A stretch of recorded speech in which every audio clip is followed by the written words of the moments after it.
Hey everybody, and welcome back to Elon After Hours. If I could welcome the Elon Laugh Track Show out here today. Awesome. How you guys doing? Thank you for having us. Hey. Thank you. And so, Good to be Michael here. and Riley. Yes. Yes, that's Okay, if you could just give us a little brief introduction of yourselves for our viewers. Sure. I'm Michael Portanova, and I am one of the show producers of Laugh Tracks. And I'm Riley Bradford, and I'm one of the writers and cast members. Awesome. So let's just get right into it. So I've heard a lot about Laugh Tracks these couple weeks as I've been in the studio. Mm-hmm. Can you explain what it is? Sure. Laugh Tracks is basically Elon's version of SNL. So if you can picture SNL, but taking place in the middle of North Carolina, that's exactly what it is. Just place it. Oh my God, that sounds like so much fun. Oh, it's you guys great must time. have so much fun with that. Oh yeah, writers meetings are a lot of fun.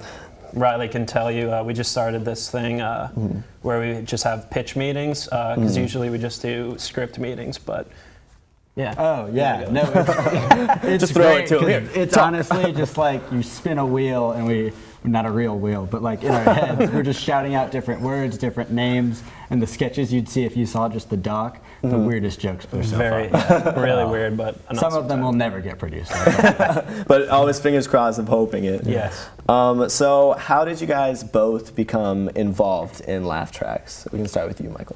Sure. So Laugh Tracks started probably halfway through my sophomore year, and just through word of mouth, heard about it and decided to be a writer for it.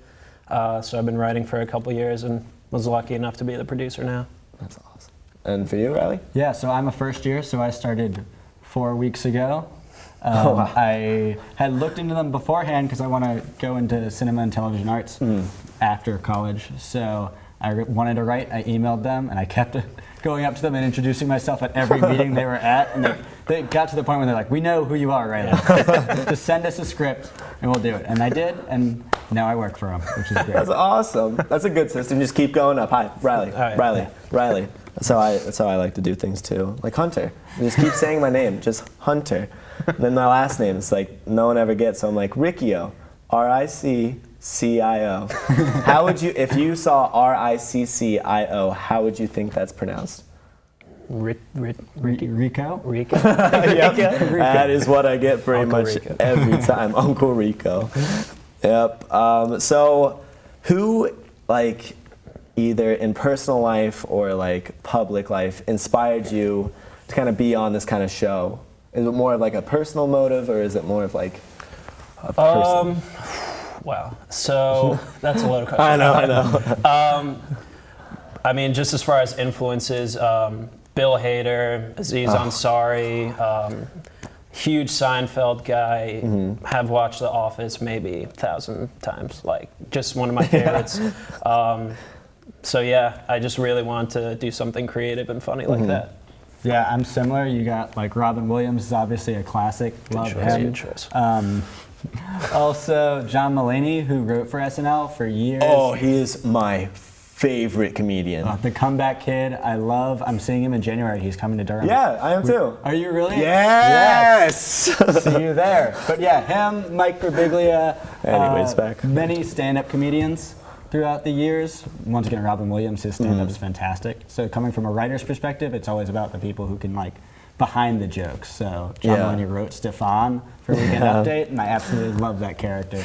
Little mix of Bill Hader and him together is so funny. Yeah.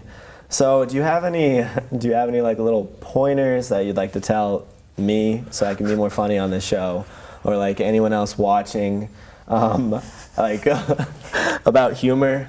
Because I'm pretty awkward most days. Yeah, one of my favorite pieces of advice that I give to our writers a lot, because usually they'll write a sketch where the comedy is really relying on one character, and my default reaction is just make them weirder. Just be as weird as possible, just to the complete outlier. This person doesn't exist. You will never find this person. So that's how I do it. I like that. Yeah, I mean, that advice has been helpful so far, and just me writing 2 sketches. But for me, it's just about in every day there's absurdity that we see, and there's a pattern that you see. So it's basically just seeing that absurdity, like something that breaks a pattern. That's all comedy is.